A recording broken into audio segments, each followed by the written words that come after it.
e nós vimos há pouco a presença de David Bacelar na reportagem de Gihanna Rodrigues e agora vamos falar com o coordenador-geral da FUP ao vivo.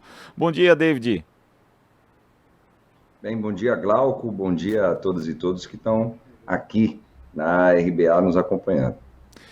David, a Federação Única dos Petroleiros promoveu alguns encontros, com o ex-presidente Lula, também com representantes daquele que deve ser, aqueles representantes, da candidatura, então, do ex-presidente, hoje presidente eleito. E eu queria saber de você o seguinte, David, com base naquilo que foi conversado, também nas diretrizes do programa de governo de Lula, o que se pode esperar em relação à Petrobras no próximo governo?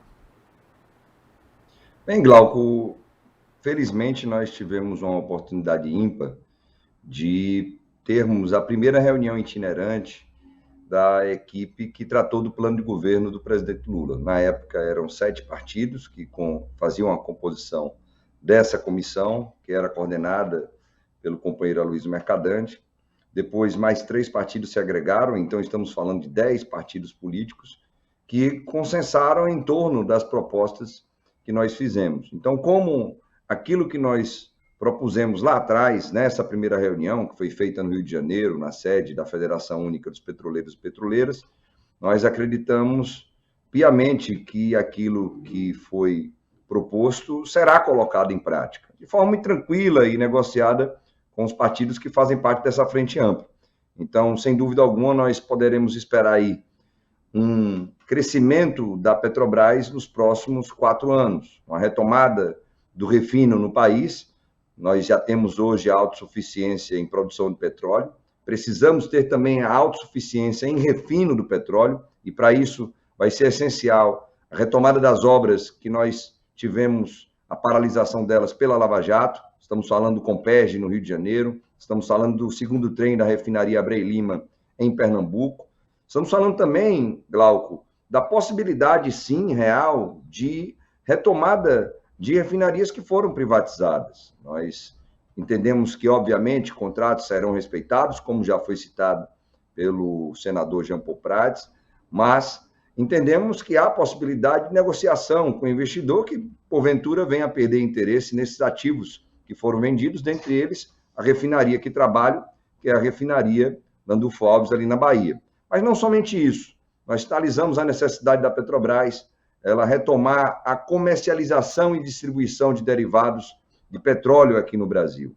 É inadmissível que hoje a marca da Petrobras ela tenha sido raptada por esse grupo econômico que foi criado a partir da privatização da BR Distribuidora, a Vibra, que comprou ou alugou a marca Petrobras por 10 anos. Para nós, é um contrato ilegal, imoral, inconstitucional, que com certeza nós iremos questionar já no início desse governo, ou melhor, já agora, no final desse governo Bolsonaro, ou seja, ainda nesse período de transição. Mas não para por aí, Glauco. A Petrobras que nós esperamos é uma Petrobras também que retorne para a química e petroquímica, uma Petrobras que agregue valor aos seus produtos, aos seus derivados. Para isso, então, vai ser necessário a retomada das fábricas de fertilizantes nitrogenados. Conversando, por exemplo, com a senadora Simone Tebet, que é de Três Lagoas, já foi prefeita daquela cidade, onde está a UFN3, a maior fábrica de fertilizantes nitrogenados da América do Sul,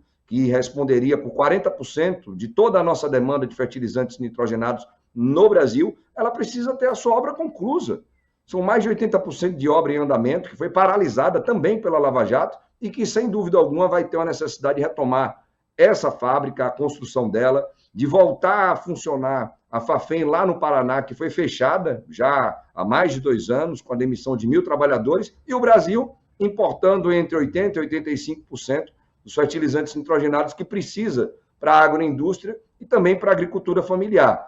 Mas, além de tudo isso, nós queremos também, sinalizamos, isso está no plano de governo do presidente Lula, uma Petrobras que se preocupe com a transição energética, ou seja, que faça investimentos fortes em energias renováveis, como energia eólica, como energia solar, como hidrogênio verde, e também que potencialize a nossa Petrobras Biocombustíveis, que estava sendo privatizada, mas que a sua privatização, obviamente, será paralisada. Ou seja, Glauco e companheiros e companheiras, nós teremos de volta uma Petrobras que é responsável pela indução da economia nacional, que é responsável pelo desenvolvimento da indústria nacional, da indústria naval, que vai gerar milhões de empregos aqui no Brasil, com a construção de sondas, navios, plataformas que hoje estão sendo construídos fora do país, na China, Singapura, Coreia do Sul, e sem dúvida alguma, o presidente Lula vai fazer com que os nossos estaleiros voltem a funcionar e que empregos sejam gerados a partir da geração de riqueza dessa que é uma grande empresa brasileira, a maior do nosso país, a maior da América Latina, e que vai ser fundamental para a retomada do crescimento econômico no país a partir do fortalecimento das empresas públicas estatais.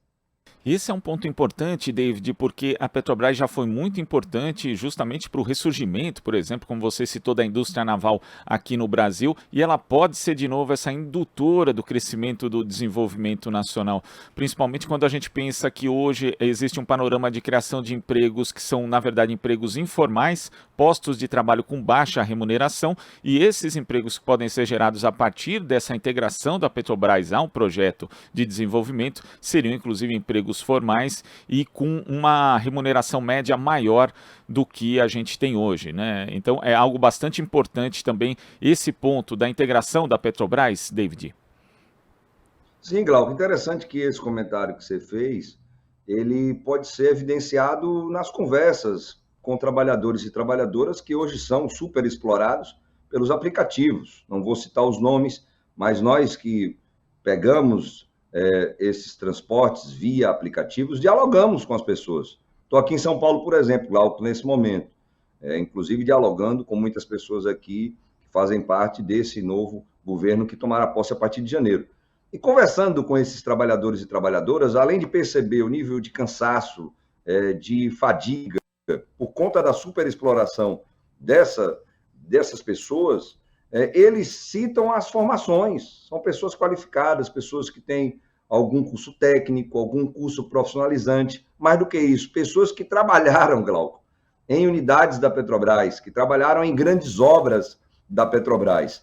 Então, sem dúvida alguma, nós teremos um processo de geração de emprego e renda a partir da Petrobras, como nós tivemos lá atrás. Só para a gente ter ideia aqui, com números que evidenciaram o que foi feito pelos governos do PT, principalmente os dois governos do presidente Lula e o primeiro da presidenta Dilma. Nós tivemos aqui no Brasil, Glauco, 83 mil trabalhadores e trabalhadoras concursados que atuaram na Petrobras em todo o Brasil, desde o Rio Grande do Sul até o Amazonas. Tivemos quase 400 mil trabalhadores e trabalhadoras terceirizados que atuavam dentro da Petrobras, estão falando de empregos diretos.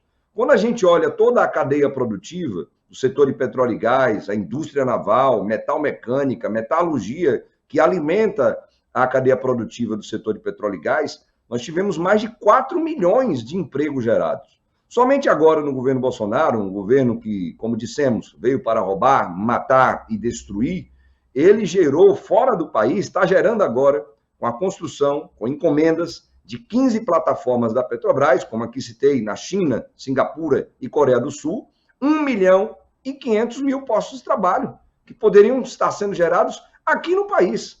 Então, sem sombra de dúvidas, até para essa questão da geração de emprego, ou seja, a redução da taxa de desemprego no país, que é alta hoje, eles maqueiam um número que existe hoje, a Petrobras ela também vai ser essencial. E é óbvio que as empresas de engenharia nacional elas precisarão ressurgir das cinzas, porque foram destruídas pela Operação Lava Jato, como bem já nos mostrou o estudo técnico do DIEESE, que foi encomendado pela CUT e está sempre sendo citado pelo nosso presidente Luiz Inácio Lula da Silva.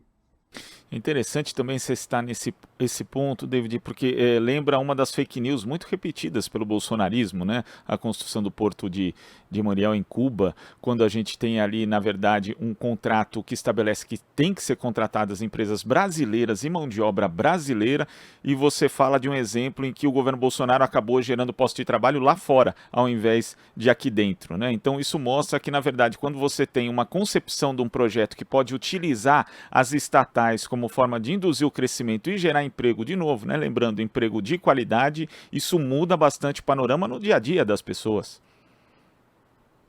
Sem dúvida alguma, Glauco, que essa é uma fake news que pegou, né? Tanto que ainda muitas pessoas acabaram dando crédito às mentiras várias que o atual presidente da República, mas vai sair no dia 1º, ele sempre conta. E uma delas era essa, de que o BNDES ele financiou outros países até irmãos do Brasil, que fazem parte dessa grande pátria-mama que é a nossa América Latina. Mas, como você bem disse, os empréstimos eram feitos para empresas brasileiras. Então, a Odebrecht, OAS, Camargo Correia, Queiroz Gavão, Gustavo Gutierrez e outras empresas, elas já estavam exportando tecnologia com mão de obra brasileira para outros países. E a Petrobras, ela tem esse potencial também de não somente ter essa geração de emprego e renda para brasileiros e brasileiras aqui no país, como tinha em outros países. Lembrando dos grandes investimentos que a Petrobras vinha fazendo, por exemplo, na costa africana, com os descobrimentos que houve ali a partir de investimentos da Petrobras e de trabalho de brasileiros e brasileiras. Então, é verdade, Glauco, nós resgataremos essa potencialidade que a Petrobras ela sempre teve, de desenvolvimento econômico, de desenvolvimento regional de todo o Brasil, desde o norte até o sul, e, por tabela, consequentemente, de desenvolvimento social do nosso país. A Petrobras ela foi criada para isso, pelo Getúlio Vargas, em 1953, a partir daquela grande campanha O Petróleo é Nosso. A Petrobras ela sempre cumpriu esse papel, deixou de cumprir no governo Bolsonaro, quando foi utilizada praticamente como um banco para financiar e dar dinheiro para rentistas que têm ações da Petrobras, em grande parcela, estrangeiros que têm grandes ações da Petrobras, tanto preferenciais quanto ordinárias. Com certeza absoluta, isso será modificado a partir do governo popular, democrático e desenvolvimentista que teremos a partir do dia 1º de janeiro. E, David, para a gente concluir aqui, tem uma questão muito importante também, que você já abordou em outras participações no Jornal Brasil Atual, que é a transição energética. Inclusive, o presidente eleito Lula confirmou a presença na COP27, que é a Cúpula das Nações Unidas para o Clima, que acontece a partir do dia 6, agora no Egito.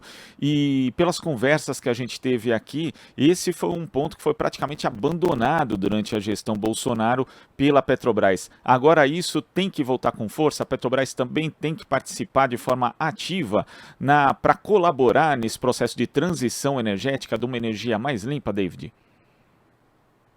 Sem dúvida alguma, Glauco. E esse sempre foi um tema muito caro para a FUP. Tanto que na COP, lá no Egito, o nosso companheiro Castellano, que é diretor de Relações Internacionais da Federação, estará lá presente. Inclusive junto com o presidente Lula, como você bem colocou, né, que está indo ainda sem assumir a presidência, devido ao respeito, prestígio que ele tem da comunidade internacional. Então, esse sempre foi um tema muito caro. Infelizmente, nos governos Temer e principalmente no governo Bolsonaro, a Petrobras ela vinha esquecendo do seu próprio futuro e do futuro do planeta Terra. Nos governos Lula e Dilma, a Petrobras ela fazia altos investimentos em energias renováveis. A Petrobras criou a Petrobras Biocombustíveis, e aqui lembro-me do companheiro Rossetto, Miguel Rossetto, que foi presidente dessa grande empresa. Então, sem dúvida alguma, a Petrobras agora voltará a ver um horizonte mais longínquo, não apenas com planejamentos estratégicos e planos de negócio e gestão, observando 1, 2, 3, 4 anos, observando um retorno financeiro rápido. Aqui não se trata de banco, aqui é uma empresa de energia e que vai voltar a ser essa empresa de energia integrada e que observa o seu futuro. Para isso, obviamente, como aqui dissemos, Glauco, a empresa precisará voltar a fazer investimentos em energias renováveis, energia eólica, energia solar, hidrogênio verde, potencializar ainda mais a Petrobras Biocombustíveis, como tem feito, por sinal, as grandes majors, as grandes empresas petrolíferas, inclusive privadas, citando aqui a ExxonMobil, a Total, e bem como aquelas empresas públicas estatais controladas por outros estados, como a Equinor da Noruega, que fazem investimentos em torno de 10% de todos os seus investimentos. Hoje, Glauco, como você citou, a Petrobras ela investe menos de 1% dos seus investimentos em renováveis e, além disso, está vendendo e já vendeu quase tudo que ela tinha em renováveis aqui no Brasil. Então, sem dúvida alguma, vai ser uma Petrobras que vai se projetar para o futuro e para influenciar também nessa dinâmica da proteção do nosso querido planeta Terra. David, queria agradecer a sua participação aqui no nosso Jornal Brasil Atual em pleno feriado. Muito obrigado, até a próxima. Bem, Glauco, nós que agradecemos a oportunidade, um abraço aí para a Naama, um abraço para a companheira Maíra e para todos e todas que estão nos acompanhando aqui e que, sem dúvida alguma, têm a mesma expectativa que nós temos de ter essa Petrobras servindo ao povo brasileiro e servindo ao nosso grande Brasil. Um abraço, Glauco, bom feriado a todas e todos. Abraço. Conversamos aqui com o coordenador-geral da FUP, a Federação Única dos Petroleiros, David Bacelar. Estamos apresentando Jornal Brasil Atual. As notícias que os outros não dão.